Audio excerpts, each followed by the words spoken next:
쿠팡이 버닌 족족 다 투자해서 물류센터 짓고 로켓 배송으로 시장의 파이를 키워나가면서 했던 말, 우리의 롤모델은 아마존이다 였습니다. 실제 아마존은 이른바 롱테일 전략으로 쇼핑은 물론 결제, 물류, 클라우드 컴퓨팅, 콘텐츠까지 다방면으로 거대 생태계를 구축해서 한 번 사용한 사용자들을 락인, 그러니까 못 나가게 하는 전략을 펼치고 있죠. 쿠팡이 이거 한다 저거 한다 워낙 말들이 많아서 정리해봤더니 쿠팡의 신사업 진출은 더욱더 과감해지고 있습니다. 이제 중고차에 OTT까지 진출한다는 이야기가 나오는데요. 이쯤에서 다시 한번 정리해보는 쿠팡의 끝없는 질주, 어느 방향을 향하고 있고 리스크는 없을까요? 자, 쿠팡이 어떻게 쇼핑을 확 키웠는지는 제가 예전에도 한번 짚어드린 적이 있는데요. 10년 전인 2010년 창업한 쿠팡은 이전 팬데믹인 메르스 때 사람들이 온라인 쇼핑으로 몰리면서 한번 규모를 키우고 주문한 상품은 24시간 내에 가져다 준다는 로켓 배송으로 사세를 엄청나게 키웠습니다. 코로나가 글로벌을 휩쓴 2020년에는 신선식품 배달 서비스인 로켓프레시로 일평균 300만 물량을 배달하는 기록도 세우면서 한 단계 더 규모를 키웠고요. 자, 요즘에 로켓 와우, 그러니까 멤버십 서비스 무료 체험을 제가 하고 있는데요. 하나만 사도 무료 배송, 전날 밤 주문하면 새벽에 와 있고 낮에 주문한 것도 심지어 저녁에 와 있고 정말 말 그대로 로켓 배송이라 너무 편하더라고요. 자, 이 모든 게 가능한 이유는 여러분도 아시다시피 물건을 대량으로 사입해서 자체 물류창고에 보관하다가 자체 배송기사가 배송을 해주는 시스템을 만들기 위한 엄청난 투자였죠. 다시 말해 빚을 지며 사업을 해왔고 또 하고 있기 때문입니다. 오죽하면 이번에 또 뉴스가 났죠. 1000억을 투자해 제천에 첨단 물류센터를 건립한다고요. 올해 짓겠다고 한 물류센터만 벌써 5개입니다. 자, 우리나라에만 투자를 해온 것도 아니에요. 쿠팡은 2017년 로켓 직구 서비스를 런칭해서 미국에서 소싱한 상품을 국내 소비자에게 직접 판매를 해왔는데요. 현지 캘리포니아의 쿠팡 글로벌 LLC 법인을 통해 물류창고를 확보했죠. 이번에는 중국 현지에 쿠팡 상해무역유한회사를 설립해서 마찬가지로 중국 상품을 국내 온라인 쇼핑처럼 구매할 수 있는 그런 시스템을 구축한다고 합니다. 대한민국 온라인 쇼핑 배송의 속도와 질을 한 단계 올려놓은 쿠팡이지만 단순히 그냥 빠른 배달 알만을 위해서 엄청난 물류 투자를 해온 건 아닙니다. 쿠팡은 쿠팡 풀필먼트 서비스라는 자회사를 만들어서 창고, 재고관리, 배송 등 물류의 전 과정을 물류업체가 담당하는 풀필먼트 서비스를 다른 회사로까지 확장하기 위한 준비를 해왔습니다. 또 다른 쿠팡의 물류자회사죠. 쿠팡 로지스틱스는요. 로켓 배송 폭주에 우리 거나 잘하자 하고 자진반납했던 화물자동차 운송사업자 신청서를 1년 만에 다시 제출하기도 했습니다. 그 와중에 로켓제휴라는 판매 프로그램을 통해 오픈마켓 입점 판매자의 상품을 보관부터 배송까지 한 번에 제공하는 오픈마켓도 본격 뛰어들었고요. 결국 이렇게 빚까지 지어가며 공격적 확장을 해온 이유는 로켓 배송 인프라로 일반 고객들을 싹 끌어온 다음에 여력이 생기면 이 인프라를 다른 회사나 판매자들에게 제공할 수 있겠다, 이런 셈이 있었다는 건 너무 쉬운 짐작이 아닌가 싶어요. 그런데 쇼핑과 오픈마켓, 풀필먼트와 택배 같은 이런 뻔한 거 말고 쿠팡이 손을 뻗친 분야가 또 있습니다. 바로 배달과 모빌리티 분야인데요. 우선 배달 사업은 요즘 한서희 씨가 나와서 선전하는 그 쿠팡 이츠입니다. 배달의 민족과 비슷한 컨셉이라고 보시면 되는데요. 아니, 배달의 민족이 시장을 꽉 잡고 있는데 엄청나게 더 빨리 배달하거나 아니면 가격이 저렴하거나 해야 쿠팡 이츠로 옮길 유인이 있을 텐데 괜찮을까 싶죠. 배달 방법을 바꿨더라고요. 배달의 민족은 배달 대행업체에서 내 배달 말고도 다른 배달을 같이 소화하느라 한 4-50분은 기본으로 걸리잖아요.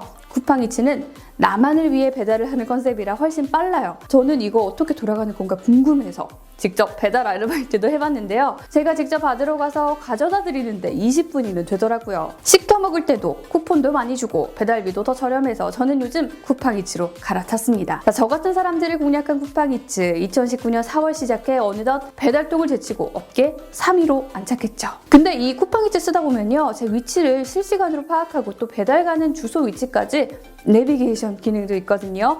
이 주소, 지도 데이터 하나하나가 기업 입장에선 재산이라서 나중엔 이게 사람 대신 자율주행차가 할 수도 있을 것 같아요. 우버도 우버이츠로 배달 앱을 하고 있는데 지난 3분기 순수익이 전년 대비 190%나 늘어난 저력을 보여줬거든요. 또 다른 배달 앱 포스트메이츠를 인수하기도 했고요. 그런 와중에 모빌리티도 고려를 했는지 2018년 전기자전거 공유 서비스 업체 점프를 인수했고 코로나 와중에도 라임을 인수하기도 했죠. 전동 킥보드부터 전기 자전거, 자동차까지 뭔가 이걸 모아서 신규 모빌리티 서비스를 염두에 두고 있는 그런 행보를 보이고 있다는 생각 들죠. 자, 다시 쿠팡으로 돌아와 보면 더 또렷해집니다. 결국 쿠팡의 로켓 배송이나 쿠팡이츠 배달이나 모빌리티가 연관될 수밖에 없습니다. 지금이야 쿠팡만이 배송하지만 나중에 물량이 너무 많아지면 그땐 자율주행차나 드론이 할 수도 있는 일이거든요. 어쩌면 쿠팡이 이미 배달의 민족이 90% 넘게 장악한 배달 시장에 엄청난 돈을 또 써가며 진출한 이유일 수도 있습니다. 그리고 2020년 9월 쿠팡은 특허청에 쿠릉이라는 사용권을 출원하면서 중고차 사업에 본격 시동을 걸었습니다. 그냥 중고차 사고 팔려는 것도 있겠지만 배달과 빅데이터 그리고 모빌리티로 이어지는 쿠팡의 큰 그림 언뜻 엿볼 수도 있는 그런 상황인 것 같네요. 자, 이 모든 걸 하는데 빼놓을 수 없는 게 결제죠. 아마 쿠팡 쓰시는 분들은 쓰고 계실지 모르는 쿠페이. 여기에 돈을 넣어놓으니까요. 적립을 너무 많이 해줘서 저도 카드에서 쿠페이로 또 이미 넘어갔습니다. 이미 이런 자체 결제 시스템을 일찌감치 갖춘 쿠팡은요. 올 초에 쿠팡페이를 분사하기도 했어요. 삼성페이처럼 오프라인에서 여기저기 쓸 수 없고 그냥 쿠팡에서만 쓸 수 있지만요. 국민 5명 중 1명이 쓰는 가입자 수 1000만 명 공용 앱이 된 쿠팡 입장에선 막강한 가입자를 바탕으로 간편 결제를 넘어 간편 송금 서비스까지 제공하는 핀테크 플랫폼을 충분히 넘볼 수 있는 상황입니다. 실제로 새로 부임한 경인대 대표가요. 간편 결제를 넘어 고객을 위한 종합 핀테크 플랫폼이 되겠다라고 말하기도 했습니다. 자, 마지막 이렇게 많은 소비자들을 락인하는 하나의 카드.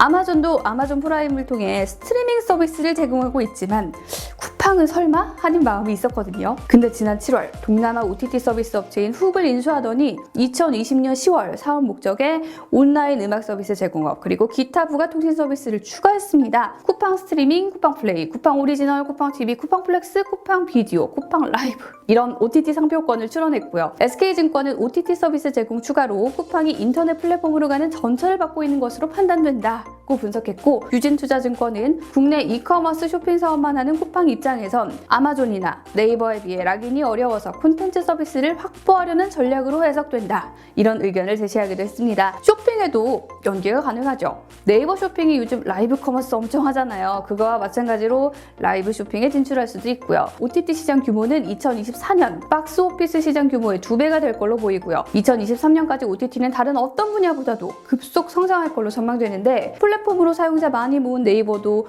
쇼핑에 웹툰, 오디오 콘텐츠, 멤버십 서비스 하고 있죠. 카카오도 카카오톡 활용해서 콘텐츠 사업하고 있죠. 이걸 보고 있자면 쿠팡도 1000만 명 넘는 고객을 가진 쇼핑 플랫폼인데 이걸 통해 하나의 신사업을 개척해볼까? 이런 심산일 수도 있을 것 같습니다. 여기까지 살펴보니 아마존이 롤모델이라는 쿠팡이 정말 생각에서만 그치는 게 아니라 아마존의 전철을 받고 있는 게 아닌가 이런 생각도 드는데요. 리스크는 없을까요? 물론 있죠. 우선 이렇게 문어발식으로 사업을 다각화하는 과정에서 문제가 생길 수 있다는 점을 고려해야겠죠. 위메프만 봐도 사업 부진으로 버려놓았던 8개 브랜드를 통폐합하는 아픔을 겪고 있습니다. 물론 쿠팡은 쇼핑이라는 핵심 역량을 갖고 있긴 하지만요.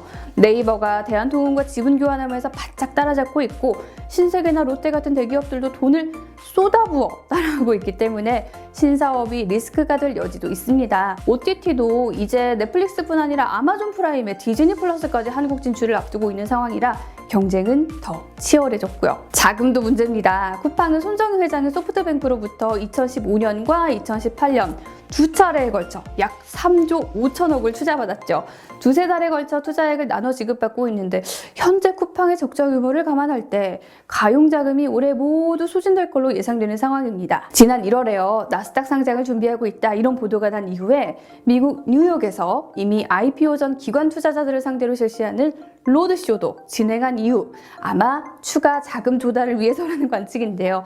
과연 성공적으로 상장할 수 있을지도 아직까지는 좀 의문의 상황이죠. 법률 리스크도 있습니다. 미국이나 한국이나 플랫폼 규제를 강화하고 있는 상황이고 네이버나 구글, 아마존이 정부 규제가 어떻게 영향을 미칠지 바짝 긴장하고 있는 상황이거든요. 자, 여기에 최근 코로나 이슈에 쿠팡 물류센터에서 일하고 숨진 직원이 야간 노동을 하다 안타까운 일을 당했는데 WHO가 발암물질로까지 규정한 야간 노동이다 보니까 고용자들의 인권 문제까지도 지금 도마에 올라와 있는 상황이죠. 최근에 공정위에서는요. 쿠팡이 실질 실질 수수료를 올렸다 이런 보고서를 냈고요. 언론들도 쿠팡이 덩치가 커지니 쿠팡이 수수료를 유리하게 책정하고 있다 뭐 이런 식으로 보도를 하기도 했고요. 자, 이런 리스크 또한 잘 관리해야 할 것 같습니다. 쿠팡이 롤모델로 삼았던 아마존이 11번가를 통해 한국 진출을 땅땅땅 공식화했습니다. 이미 많은 분들이 아마존에서 직구를 하고 계신 상황에서 국내 인터넷 쇼핑업계 판도는 또 한 번 변화를 예고하고 있는데요. 반면 이미 포화 상태인 이커머스 시장에서 공격적인 투자로 충성 고객을 확보해온 쿠팡. 아무리 롤모델 아마존이라 해도 정착하지 못하게 한국 시장에 아마존으로 거듭날 수 있을지 앞으로의 행보에 정말 관심이 쏠리고 있습니다. 한국판 아마존 쿠팡의 성공 신화는 계속될 수 있을까요? 여러분의 의견 많이 남겨주시고요. 저도 쿠팡처럼 늘 새로운 것에 도전하고 빠르게 성장할 수 있는 채널 되도록 더 노력해야겠습니다. 그런 의미에서 좋아요와 구독 한 번씩만 부탁드려요. 저는 그럼 다른 콘텐츠로 다시 인사드릴게요.